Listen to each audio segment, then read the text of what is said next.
Chris Brown's career officially ended after this happened. We always hear some recent news about rappers doing stupid things, but sometimes fame can get you over your head and you might start doing things that you'll regret later. So, who are we talking about today?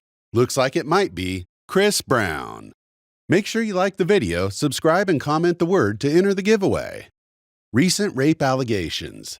Chris Brown was recently arrested in Paris after a 24-year-old woman accused Brown of raping her in the Mandarin Oriental Hotel after meeting her in a nightclub, French officials said, according to Reuters, the Evening Standard, and the BBC.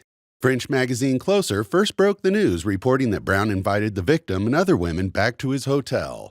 The 24-year-old was then left alone with Brown in his suite where the incident allegedly occurred. The woman claimed that his bodyguard and friend also abused her. Officials said that Brown, his friend, and the bodyguard were taken into custody Monday after the woman filed a rape allegation in northwest Paris. A prosecuting source told the Evening Standard that Brown remains in custody a day later. He is accused of rape and is being held at the judicial police offices in the first arrondissement, the source said. He was arrested with two others on Monday, and interviews and other inquiries are ongoing. The offense is said to have taken place on the night of January 15th this year. AFP additionally reports that Brown is also being questioned over a suspected drugs offense. This is not Brown's first time being arrested due to violence against women, as several outlets have pointed out. After Brown assaulted his ex-girlfriend Rihanna in 2009, he was ordered to 5 years probation and a community service order, the BBC detailed. The outlet added that in 2016, Brown was arrested on suspicion of assault with a deadly weapon after a woman told police that he had threatened her with a gun. Brown's lawyer later claimed that these accusations were demonstrably false. Brown was leaving the Mandarin Oriental Hotel in Paris Wednesday, the same place where the alleged rape went down, and he had just a few simple words to share. "I love everybody." Although prosecutors initially told us Chris would have to answer in court and possibly surrender his passport, he was released the same day of the arrest with no conditions. He still has his passport and is free to return to the U.S. Sources familiar with the Parisian legal system tell us that there are signs the case fell apart. Brown's attorney, Raphael Chiche, vowed Tuesday Chris would file a defamation case against the woman. Chris also posted a photo to explain the whole situation. "We don't have to explain and just show the photo." Previous altercations. Born in Virginia in 1989, Brown was discovered when talent scouts came to a gas station owned by his father. Within months, Brown was recording demos in New York and signed to Jive shortly thereafter. His eponymous 2005 debut album earned the Billboard 200 at number 2 and delivered the hits Run It and Gimme That. In 2007, Brown toured as an opener for Beyoncé, appeared in an episode of MTV's My Sweet 16, and delivered his second album, Exclusive. The LP included the smashes Kiss Kiss and Wall to Wall, both undeniably effective tracks demonstrating his agility in fusing R&B with the era's auto-tune strain of pop-leaning hip-hop. Brown's breakout moment came at the 2007 MTV Video Music Awards, when he performed a melody of his hits in tandem with choreography that earned him comparisons to his idol, Michael Jackson.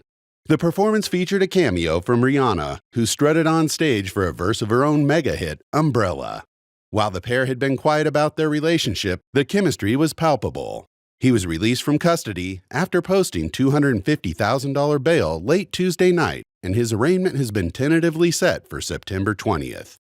This love story crumbled a year and a half later after a brutal argument inside Brown's rented Lamborghini on the night before the 2009 Grammy Awards.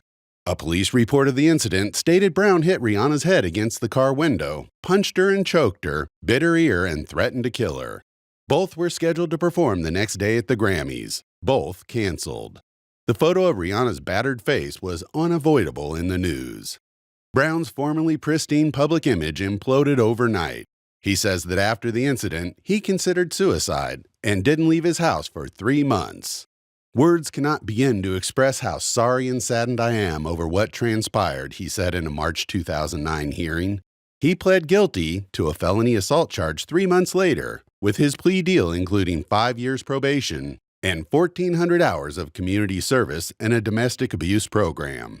A report obtained by CNN during sentencing revealed 2 previous incidents of domestic violence between Brown and Rihanna, one in Europe and one during a trip to her native Barbados. "I felt like he made that mistake because he needed help," Rihanna, who showed up to several of Brown's hearings, said during this period. Initially, Brown seemed to be on a swift path out of the legal system. At his first probation hearing, the judge commended him for community service and counseling he had completed and allowed him to leave the country for concerts. His next 3 hearings were also positive, and the judge eventually removed the order preventing Brown from having contact with Rihanna. They started seeing each other off and on again during this time. But angry outbursts began defining Brown's image. During a March 2011 appearance on Good Morning America, he became so enraged by host Robin Roberts questioning him about Rihanna that he went into his dressing room, punched a window until it cracked, then walked into the street shirtless. He was on the show to promote his album Fame, which Brown said stood for both Forgiving All My Enemies and Fans Are My Everything, which won the 2012 Grammy for Best R&B Album. 4 months later, Brown and his entourage got into a fight with Drake and his entourage at a New York club, reportedly after Brown sent Drake a bottle of champagne and Drake, who had been seeing Rihanna, sent a note back that read, "I'm fucking the love of your life." In January 2013, Brown was accused of punching and threatening to shoot singer Frank Ocean at a Los Angeles recording studio. The following month, he totaled his Porsche after being chased by paparazzi. Brown was then accused of punching a woman at a nightclub. The drama continued in October of 2013 when Brown and his bodyguard were accused of assaulting a man in Washington, D.C. after the man stepped into a photo Brown was taking with a fan. Brown spent the night in jail after allegedly punching the man in the face and entered rehab shortly thereafter, although he was asked to leave after reportedly smashing the window of his mom's car after a therapy session. He went into another rehab facility, where staff reported improved behavior after a switch in his medication. This same year, Brown was diagnosed with bipolar II, a disorder characterized by depressive and hypermanic episodes. In March 2014, he went to jail on a probation violation after being kicked out of rehab and was ordered to serve 131 days in county jail. Here, Brown spent a lot of time in solitary confinement to avoid being singled out by other prisoners. He got an early release on 2 June 2014, kissed the ground outside the jail, and went directly to Burger King. But the problems didn't stop, with the next 2 years characterized by a series of violent altercations in which Brown allegedly punched several people.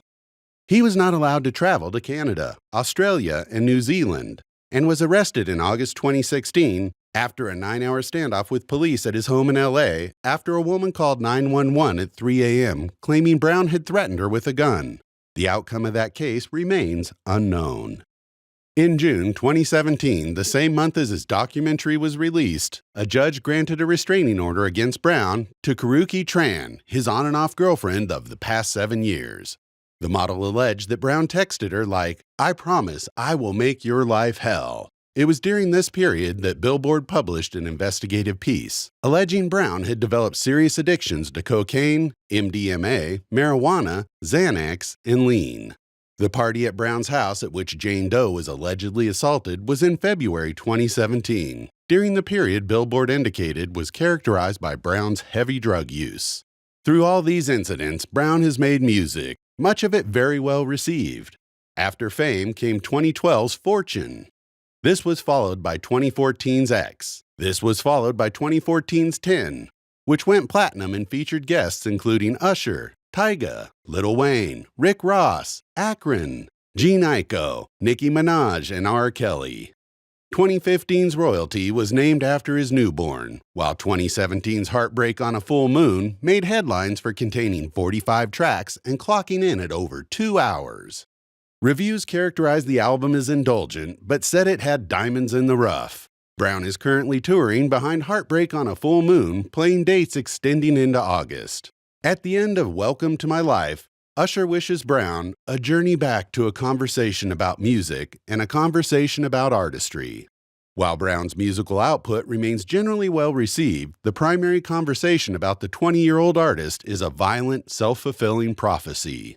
So, what do you guys think of this breakdown of why Chris Brown is done as a rapper? Also, do you think the points that I've made are logical? Or do you think of another reason why he might be quitting the business? Or, if not him, who do you think is next on this list? Be sure to like the video, subscribe, and comment with the keyword for the giveaway.